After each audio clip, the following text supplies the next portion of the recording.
As much as knowing something brings you closer to God, not knowing brings you even closer to God.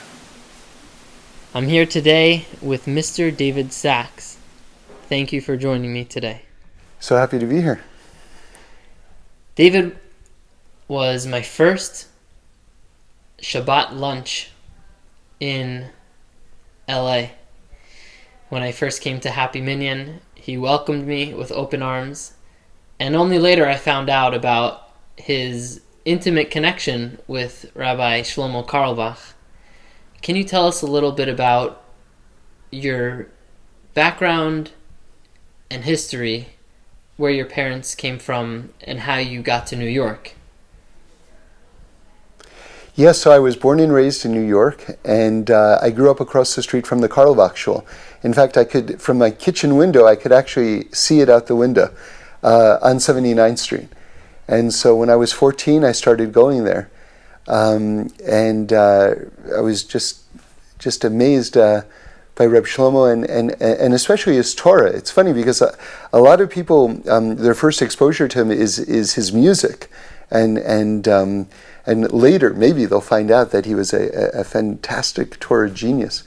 But my initial exposure to him was really as a pulpit rabbi, which is a little bit unusual compared to most people, I think.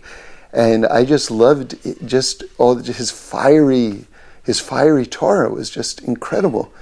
And ever since, I mean, from the time I went to this day, I haven't stopped studying his Torah and his amazing way to just teach the deepest things in the most emotional and moving of ways. Do you remember your first meeting with him? Well, I remember the very first Rebbe that I remember him saying, and it was the Rimanover Rebbe. And the story that he told about the Rimanover Rebbe and how he became a Rebbe was just always stayed with me. And then when I met my wife, her mother was from Rimanov, this place in Poland. I just was always sort of like astounded by that connection. And what about your grandparents and parents? Yeah, my parents were born in America. My mom was born and raised in Yonkers. My dad was born and raised in Newark. And my dad's parents are from the Ukraine in Russia. And for my mom's parents, one is from Russia and the other is from Trieste, Italy. So, who's a Kohen, yeah. Growing up, what was your affiliation with Judaism? Yeah, so we had a very strong, loving Jewish background, but it wasn't observant. So Shabbos, Kashrus, not so much, but a very proud association with being Jewish. And then my parents gave us a Jewish education, not within the Torah framework, but enough that it really lit a fire in me and my sister especially, who also is, has gone in a Torah path and raised a Torah family as well. And then we started going, like I said, to the Carlebach Shul when I was 14, and so that was a big turning point, getting exposed to all the Rebbes. And I remember when I was 8 years old, a neighbor sent us a subscription to Talks and Tales magazine, which was the Chabad children's magazine. So I remember reading Hasidic stories when I was 8 years old, and because every issue would have one Hasidic story. And I remember thinking along the way that all Hasidic stories, they're all different, but on another level they're all the same, because they make three main points, I think. One is there's a God, two, he loves you, and three, he's intimately involved in your life. And even though I was being brought up in a Reform background, that became the foundation of my entire Jewish education. Those stories and those points. Would you be able to talk a little bit about Rabbi Carlebach's connection with your marriage? Yeah, sure. So I remember it was maybe Yom Kippur, and I think I was in college at the time or something like that. And they were doing Yizkor, And so Yizkor is the part of the service. If your parents are alive, it's customary to leave, because it's really a special prayer for elevating the souls of deceased parents and things like that. So my sister and I left, and since there was a little bit of a break, we walked to Riverside Drive Park. And I remember sitting with her in Riverside Drive Park and thinking, I said, you have to have Reb Shlomo marry you. That would be the highest. And I wasn't observant at the time, and I thought that it was very remote that I would be deserving, or that who knows that anything would ever occur. But I remember telling her, you have to have Reb Shlomo marry you. And years later, sure enough, I came to Torah largely through his influence. And he married my wife and I. So not only was he like a father to me, but he married us too. Yeah. All right, one thing that stood out in my mind was that you guys planned the wedding around his availability. Yeah, and I'll tell you even more than that. When it came time to proposing to my wife, we had this 17 and a half hour long conversation. It was Motzi Pesach in Florida, and we saw a movie, I remember, but including the movie, we spoke for 17 and a half hours straight. And at the end of that conversation, it was so obvious to me that we were getting married that here's what I said to her. I said, Reb Shlomo has to do the wedding. And that turned out to be the wedding proposal. I didn't even know it. It just, that funny. And then you might think she would have reacted by saying, that's how you're proposing to me? But she said back, well, my father's very close to the Bavova Rebbe. Maybe he'll do the wedding. And I said, well, maybe they'll both do the wedding. It's kind of funny that Reb Shlomo has to do the wedding turned out to be my proposal to my wife. Can you give us a picture about when you were 14, what the environment and vibes were like at the Carlbach Shul? Yeah, so the main thing that I remember is it was a pretty small, building, pretty small, but it was so filled with fire and love and inspiration. And I remember very clearly, like, that Simchas Torah, when I first started going, my first Simchas Torah there, and someone gave me a Torah to dance with. And I remember holding the Torah in my arms and feeling like this was all I wanted in life. And as I went through life, I really experienced, I started keeping Shabbos when I was 24. I experienced many, many, many things, and fun things, like pleasurable things, But nothing ever compared to the sweetness of that, and to the depths of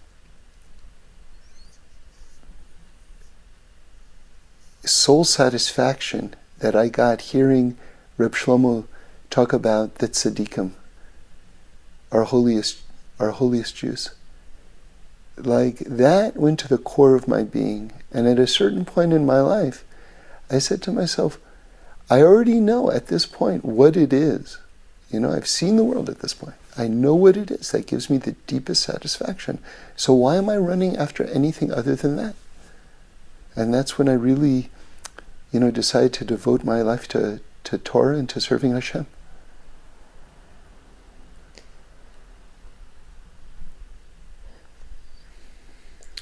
Let's transition to high school, college years, what you did and what your thoughts were at the time.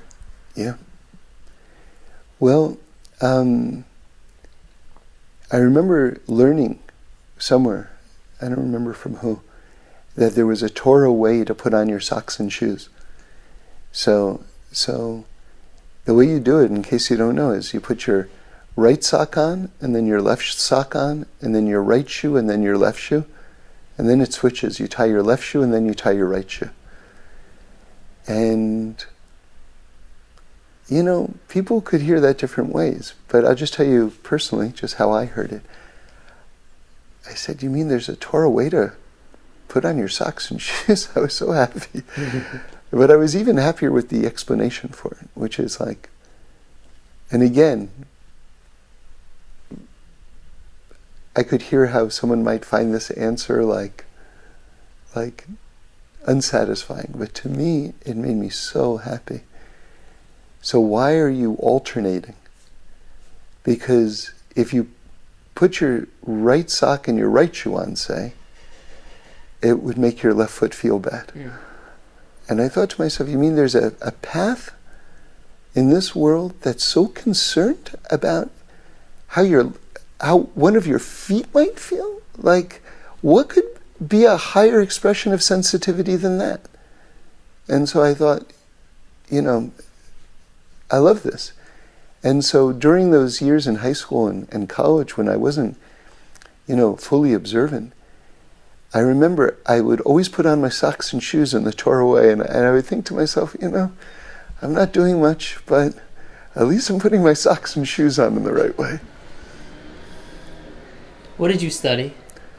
I was a government major at Harvard, and I also wrote for the Harvard Lampoon, which was an extracurricular activity.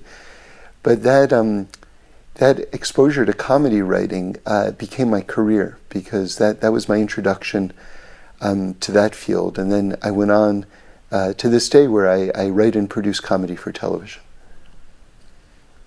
What was your first experience in the field of writing, introducing an element of Judaism into that world professionally? Yeah, so I don't know, maybe you can get a shot of this later. I have a framed little poster of it. This is something that I wrote on a show that I'm doing right now called Final Space. It's an animated sci-fi action, drama, comedy, adventure. And one of the characters says, all of us are broken. It's just a question of how much and how far we're willing to go to fix it. All of us are broken. It's just a question of how much and how far we're willing to go to fix it. And I feel like I put almost everything I know in life into that one line. Almost everything I've learned in the Torah in that one line, There's so much in that line. Sometimes it's hard on different shows to put in divrei Torah, but somehow on this show it really accommodates thoughts like that. And so I've been very happy to work on this show for that reason. I also just put in the line from Rabbi Nachman. One of the characters says, if you believe something can be broken, you also have to believe it can be fixed. Like, one of the characters just says those words outright, So Breslov Hasidus, in this sci-fi animated format, It's funny. Does a line like this need to be approved? I don't think so. As far as I know, Rabbi Nachman wanted just to open up hearts, So, you remind me of a teaching, though, of one of my favorite teachings from Reb Shlomo. He says, I'm paraphrasing, but that if you want to build hearts between people, right? Or rather, if you want to build bridges between people's hearts, and you feel like you know how to do it, God says, don't call me, I'll call you. But if you want to build bridges between people's hearts, and you have no idea how to do it, then God says, okay, you're my man. So I think that's actually kind of been a lot of the approach of the Happy Minyan. It's like, we want everyone's hearts to be connected. We have no idea how to do it, but we're going to try anyway, And so we just kind of keep the doors open, and week to week, you never know what's going to happen. That spontaneity probably explains the effectiveness. Yeah. Its effectiveness. How did you end up in LA? I got a job writing for TV. It was actually a 3-week trial period when I was 21 on a TV show. And then it kind of just worked out and I stayed out here. What year was this? 1984. And at what year did Happy Minion come into the picture? I think about 1992, I believe, in around Pesach time, because we're coming up on our 25th anniversary. Can you talk about its inception? Yeah, well, the inception is really Stewie Wax. Stewie Wax was the president and founder. And he had a 1-bedroom apartment, and he would regularly have like 60 people over to his apartment every Shabbos. And I saw it with my own eyes. He lived on the 2nd floor, and there was an electrical door entrance to the building downstairs, so you couldn't be buzzed in once Shabbos started. And I remember people just packed into his house at this long table, and people climbing up the side of the building, outside, climbing through the window, climbing through the balcony. And for a lot of people, that was their first Shabbos. And when Stewie got married, the rabbi of Beth Jacob, one of the big shuls here, saw this big, crowd and realized that there was something special going on, that all these people had a special connection. And he said that this isn't just like a wedding party. This is like a congregation. And he said, I'm going to make a room in my shul for you guys, and you should meet every Shabbos. And that was the beginning of the Happy Minion. What was that rabbi's name? Rabbi Abner Weiss. Is he still around? Yeah, he should be blessed, yeah. Then when did it move from that synagogue to... So we moved from there to the Hillel building across the street, to Mogen David, at the invitation of Rabbi Elias. And then we moved from there to the Karate Academy, where we've been for the last 8 or 9 years, about approximately. Hi, I'm David Sachs, and we're here in the Happy Minion new building. Did the change of location and space affect the davening? At its core, no. It's always been the same davening wherever we've been. Yeah. So then what is it, besides for the spontaneity of the week-to-week unknown, that makes the Happy Minion ecstasy? Well, I think a lot of it is Reb Shlomo's melodies, and the example that he set for key members of the Kihila, of the congregation, who have, gone and sort of taken on those attributes as best as, each of us could, and tried to embody them in our own lives, which is a very loving, accepting kind of approach to everyone. And, giving people the freedom to express themselves in davening and to wear whatever they feel comfortable wearing. And there's, everyone wants to be there, so there's no kind of judgments. I've heard from so many people over the years that I don't feel judged here. And I think that that's really true, because the reason why they feel that is because they actually aren't being judged. Everyone's just happy they're there. And then people then relax, and they're able to sort of like, feel the energy and sort of like their heart is opened by the music and by the words of Torah, which are all very positive. Like, it's not about politics or current events. It's just kind of about connecting. And people experience that. And I remember Reb Shlomo said one time that what's the difference between a rabbi and a rebbe? He said, a rabbi teaches you something you don't know. A rebbe connects you to the deepest part within yourself. And so in a weird way, the minyan itself is a rebbe, because the minyan itself connects people to the deepest part within themselves. I wasn't aware that Reb Shlomo was involved in the creation of the Happy Minion? Well, not directly. He didn't say, hey, you guys should start a minyan in Los Angeles. And actually it was formed after he was nifter, after he left the world, very soon after. But he was the key spiritual influence on the founders of the Minyan. Mm. And what we sought to create was the type of prayer services that he led. So in that way, he was 100% the architect of the Minyan.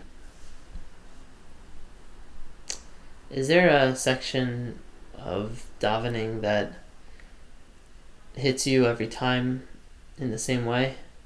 That is the peak of your experience, if any? Well, it kind of varies. Lately, for the last period of time, one of the consistent highlights is right before Shmona Esrei, when we sing Micha Mocha. There's like people dance, and there's a beautiful melody, and there's a lot of energy, and I imagine that I'm crossing through the parted waters of the Red Sea, and it always seems very visceral to me. Sometimes I've almost not even, the sound of the rushing water has overpowered almost the sound of the singing, which is really loud. That's how visceral it's been at certain times for me. That's a pretty consistent week-to-week experience, yeah. But you never know, because Yehuda is like an encyclopedia of melodies, and he himself never knows what he's going to sing. And we've discussed it many times. I'll ask him about a certain melody, and he said, I just opened my mouth and that's what came out. And he's not even aware of what songs are coming. So that, you see, there's a very, very amazing dynamic going on. About your Devar Torah that you deliver on Shabbat, how do you prepare for them? So I learn during the week, but that's just sort of my personal learning. But I'm sort of filled with ideas on a kind of a regular basis based on my learning. And then I teach a class before Shacharis. So then some ideas are now more prominent in my mind. But then I just experience the davening. I look at what follow along with the Torah reading, and then the big X factor is the dancing, because I learned one time in the name of the Maharal that when you're dancing, your soul has rulership over your body. And when I heard that, I remember thinking, well, then that must be the best time in the world to learn Torah. Because if your soul has rulership over your body, then whatever learning you're doing at that moment has to be very high learning. So during the dancing, I'm learning Torah, and then the most amazing thoughts come to me, just from beyond. And I'm sure it's not because of me. God knows I'm about to give the Devar Torah, and He has mercy on the people in the congregation, so He wants them to hear something good. So if I'm the speaker, then, I get sent certain things, Anyway, I don't want to make it sound overly mystical. I'm just telling you what my process is. I'm just telling you during the dancing, I usually get what I'm going to say. And then I'll say it. Are you able to say in a few or one short sentence what the mission statement of the Happy Minyan is today? Well, I think it's to celebrate Torah.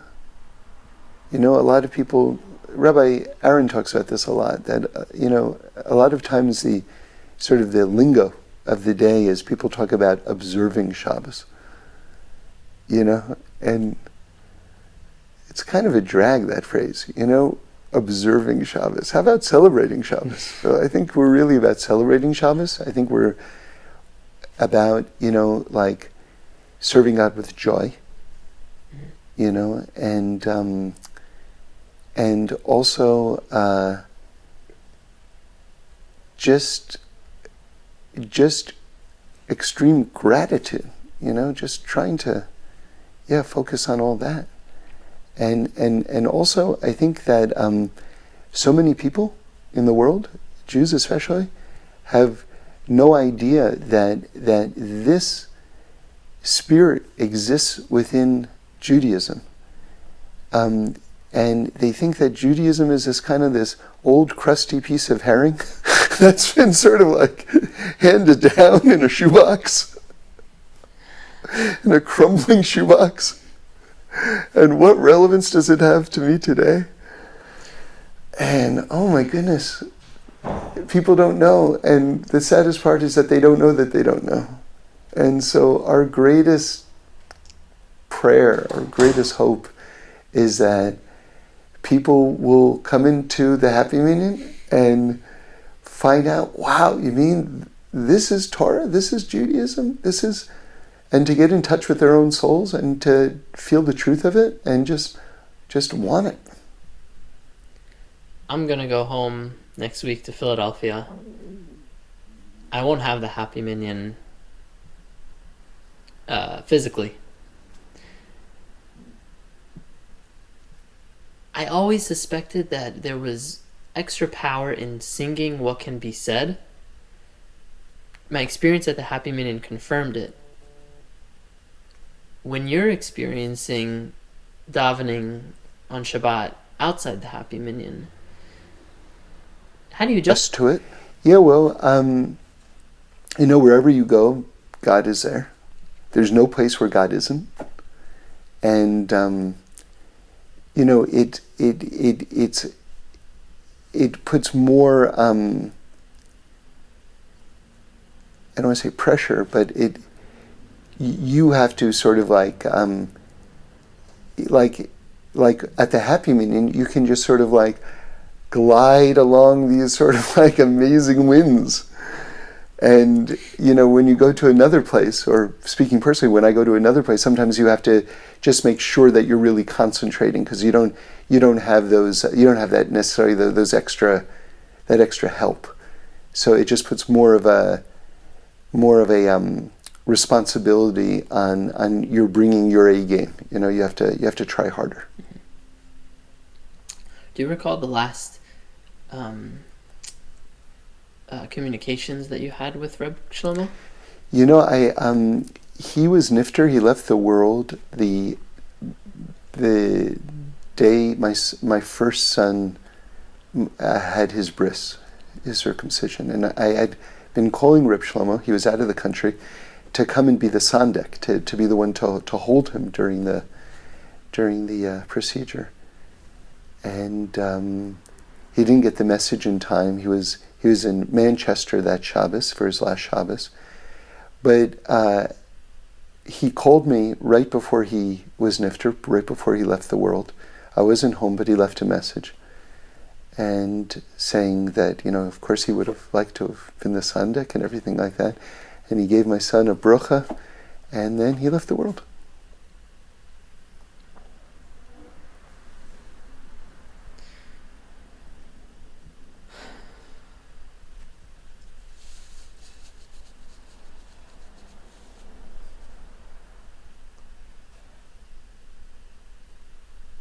Okay. This is all great. Yeah. Do you still have that message?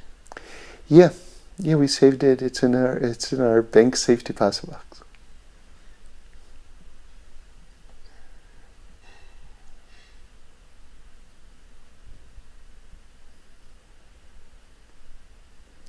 Okay.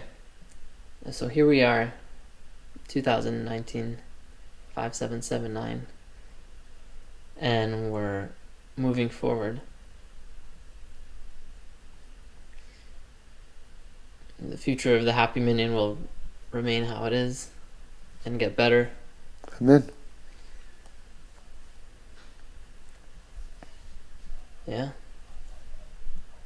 I'm so grateful for my experience, for what you guys, the community, brought me, and how I'm going to take it forward and increase it and spread it to the world. Where can everybody find you and your lectures? Oh yeah, so I have a website, TorahOnITunes.com, or you can look it up on iTunes itself. That's a separate thing, and I give a weekly podcast on Torah, very, very strongly influenced by Reb Shlomo, and it's called Spiritual Tools for an Outrageous World, and we post a new one pretty much every Sunday. Mm-hmm. Okay, thank you so much, Mr. David Sachs. May you be Matzliach and only continue to bring light to the world. Amen. Amen. Amen. For all of us, yeah. Thanks.